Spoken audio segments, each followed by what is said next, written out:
Imaginez que vous ouvrez votre application, enfin, pas votre application, mais vous ouvrez ici enfin, l'application de votre courtier un matin. Vous voyez par exemple ici une entreprise vient de publier ses résultats et les résultats, les revenus sont en baisse de 3,5% par rapport à l'année dernière et les chiffres sont légèrement en dessous de ce que les analystes attendaient. Vos réactions instinctives, probablement mauvais trimestre, peut-être même est-ce que je devrais vendre ou bien ça pourrait être une autre question, qu'est-ce qui se passe vraiment, est-ce que l'entreprise est en faillite ou ce genre de choses parce que les gens se posent 4 milliards de questions parfois avec ce niveau de variation-là. Bref, ce n'est pas ça le débat aujourd'hui. Aujourd'hui, je vais vous montrer pourquoi cette réaction, aussi naturelle soit-elle, peut vous faire commettre une erreur d'analyse sérieuse parce que les résultats du premier trimestre ici 2026 d'Air Liquide sont exactement ce genre de situation où le chiffre de surface raconte une histoire et la réalité sous-jacente en raconte une complètement différente. Commençons par poser les bonnes bases. Donc, Air Liquide, c'est quoi exactement? Donnez-moi juste un instant. Parfait. Alors, c'est une entreprise française qui produit et distribue des gaz industriels et médicaux, de l'oxygène, de l'azote, de l'hydrogène. Ces gaz sont utilisés partout, dans les hôpitaux, pour les patients sous assistance respiratoire, dans les usines de fabrication de semi-conducteurs, dans les aciéries, dans les laboratoires pharmaceutiques. C'est une industrie discrète, peu glamour, mais absolument essentielle. Ce qui rend Air Liquide particulièrement intéressante à analyser, c'est la structure de son modèle économique. Une grande partie de ses revenus viennent de contrats de long terme avec avec de grands industriels. Ses clients signent des engagements sur 10, 15, parfois 20 ans. Ils construisent leurs usines autour de l'infrastructure d'Air Liquide. Partie coûterait une fortune. Ce type de relation crée une visibilité sur les revenus futurs que très peu d'entreprises peuvent offrir. Alors maintenant qu'on a cette base, regardons ce qui se passe vraiment, enfin ce qui s'est vraiment passé ce trimestre.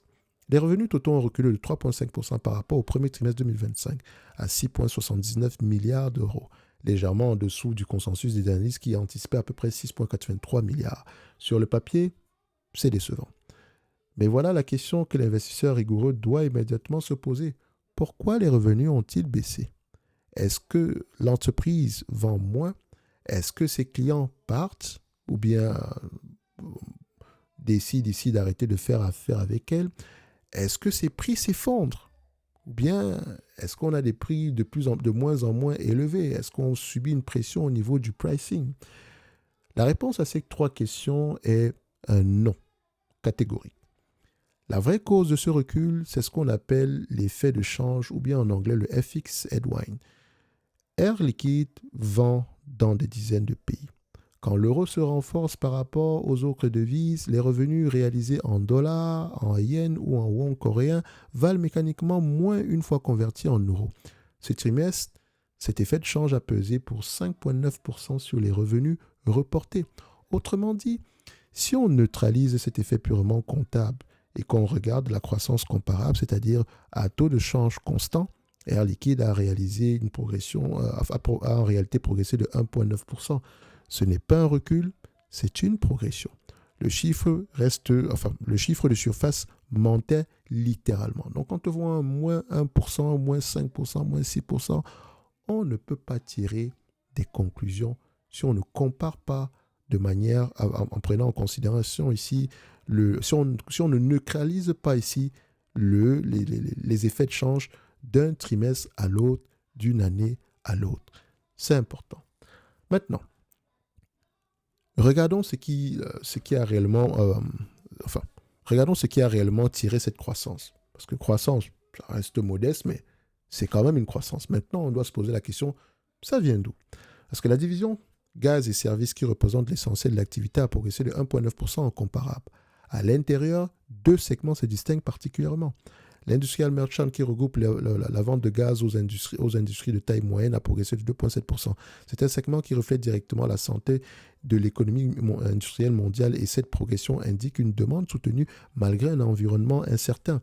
La division Healthcare, qui fournit des gaz médicaux aux hôpitaux et aux patients à domicile, a progressé de 4%. C'est un segment structurellement porteur.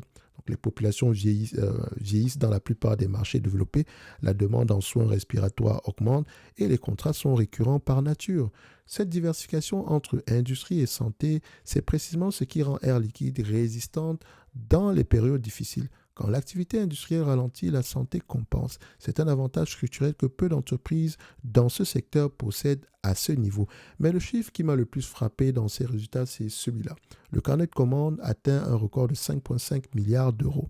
Pour comprendre pourquoi c'est important, il faut expliquer ce qu'est un carnet de commandes dans cette industrie précisément. Attention, quand Air Liquide signe un contrat pour construire une unité de production de gaz directement dans l'usine d'un client industriel, ce contrat représente des revenus futurs quasi garantis sur des années. Donc le carnet de commandes, c'est l'ensemble de ces revenus déjà contractualisés, mais pas encore comptabilisés. Donc un carnet de commandes record de 5,5 milliards, c'est une visibilité exceptionnelle sur la croissance future, notamment sur les segments électroniques et large industrie.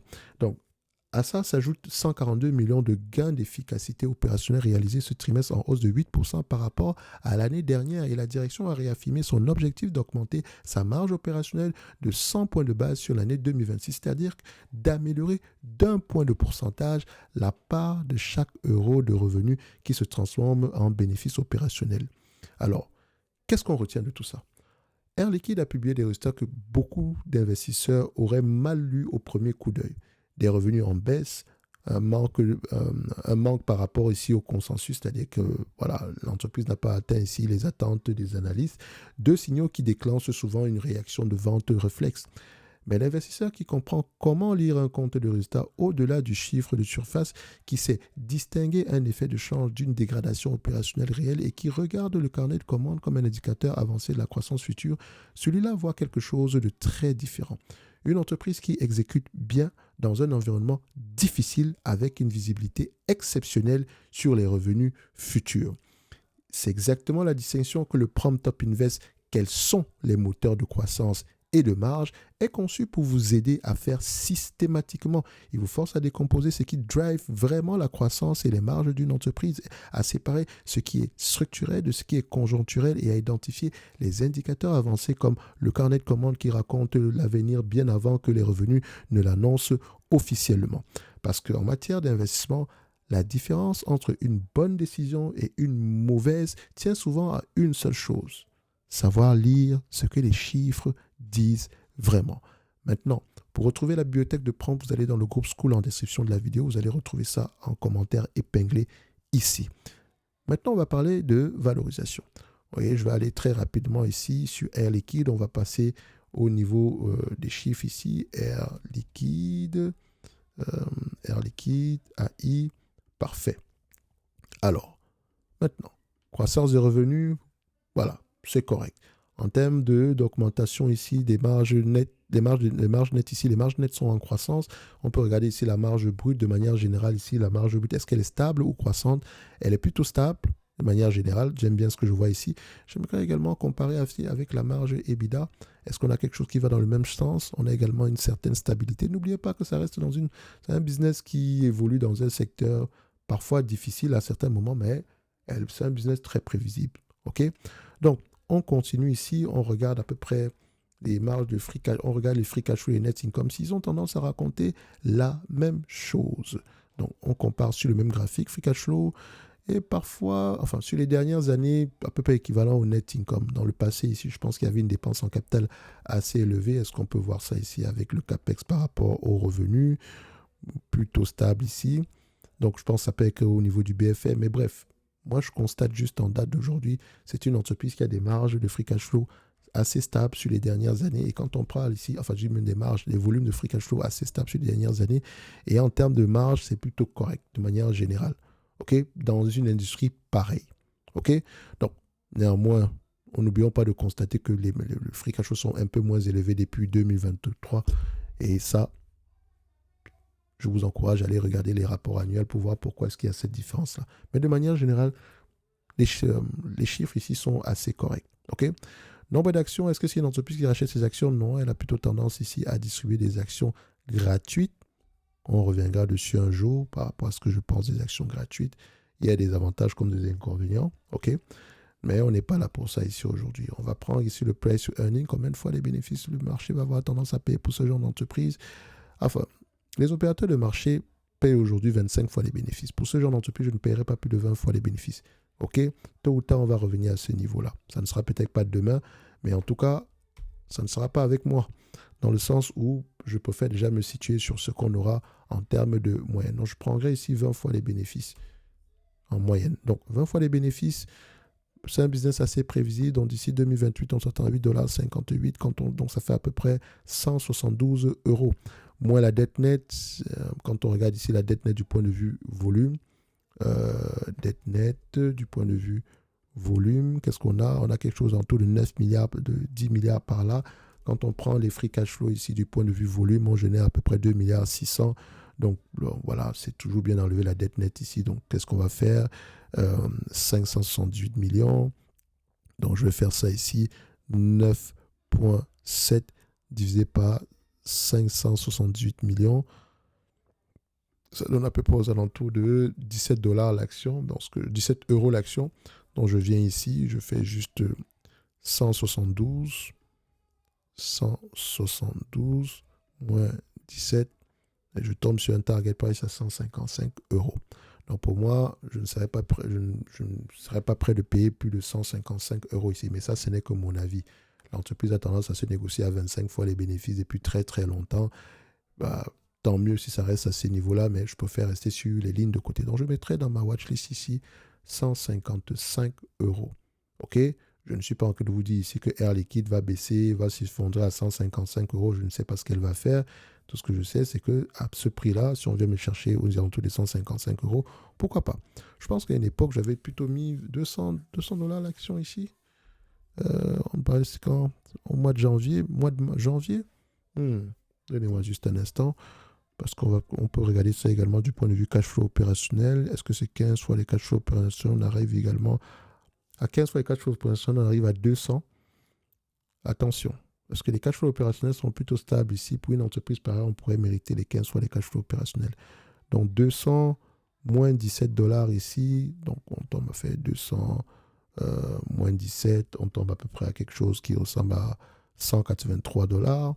Quand je prends les free cash flow ici, ok, donc free cash flow également va m'encourager avec aux alentours des 155 €. Donc je pense que je vais aller avec les cash flow opérationnels pour cette compagnie. C'est un business qui semble assez prévisible. On peut avoir parfois une variation au niveau des free cash flow, des bénéfices nets ici, mais les cash flow opérationnels sont plutôt stables ici. Et donc je pense que c'est la métrique que je vais avoir tendance à privilégier sur une compagnie comme Air Liquide. Donc je prendrai les cash flow opérationnels à 15 fois les cash flow opérationnels qui, selon moi, est quelque chose de très raisonnable dans cette industrie en particulier. Donc, quand on extrapole un tout petit peu d'ici 2028, sachant également que c'est un élément qui est assez durable, qui est assez prévisible, ok, on a une historique par rapport à ça, donc ça donne à peu près 201 $ moins 17, donc je mettrai 183 € l'action, excusez-moi, je passe de l'euro au dollar ici, 183. Dans tous les cas de figure, ceci n'est qu'une estimation pour déterminer si l'entreprise mérite d'avoir une place dans notre watchlist. Je rappelle toujours une chose, vous ne pouvez pas affirmer qu'une entreprise est sous-évaluée si vous n'allez pas au-delà des chiffres. Ok? Les chiffres racontent quelque chose, mais ce quelque chose doit être confirmé par la lecture des rapports financiers. Ok? Donc le narratif également doit aller dans le même sens, les perspectives d'avenir également doivent aller dans le même sens. Donc il faut toujours analyser une entreprise par rapport à elle-même, donc sur le plan opérationnel, par rapport à ses clients, par rapport à ses concurrents, par rapport à ses fournisseurs. Ok? Que ce soit 200, 183 $, comme je le dis toujours, c'est la partie la moins importante sur les vidéos qu'on a tendance à faire.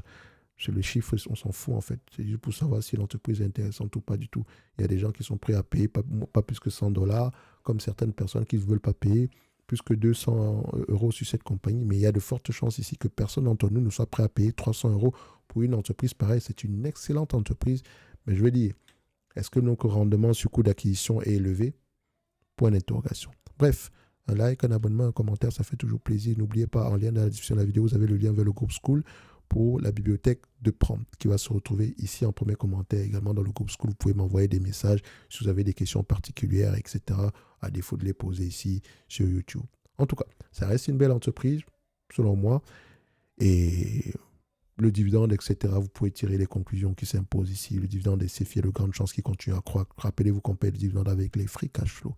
Aujourd'hui, les free cash flow sont, si on vous distribue la totalité des free cash flow en dividende, vous avez 2,61%. Or, le dividende ici, c'est 2%. de manière générale. Donc, il y a encore une marge de croissance ici. Donc, si on prend en considération la croissance à venir, donc, disons ici aux alentours de 6,4 $ par action, donc il y a de grandes chances que ce dividende-là continue à croître. Donc, il est safe de manière générale. Bref, c'est ce qu'on peut dire ici par rapport au dividende. Elle ne rachète pas d'actions. J'ai un problème généralement avec les entreprises qui émettent des actions gratuites ici. Je ne comprends pas trop le concept parce que je pense que le rachat d'actions est plus significatif. Mais là, on n'est pas là pour ouvrir ce débat-là. Comme je l'ai dit, l'émission d'actions également gratuite peut avoir des avantages, mais je pense qu'il y a plus d'avantages avec le rachat d'actions. Mais refermons cette parenthèse-là parce que je sais qu'il y a parmi vous des gens qui achètent du Air Liquide parce que les actions sont gratuites. Mais dites-vous qu'actions gratuites, c'est une certaine dilution. Bref, on va revenir peut-être dessus un jour quand on parlera ici de dans quelles conditions c'est préférable d'émettre de nouvelles actions, dans quelles conditions c'est préférable de racheter des actions. En tout cas, on se donne rendez-vous sur la prochaine vidéo. D'ici là, portez-vous bien. Merci.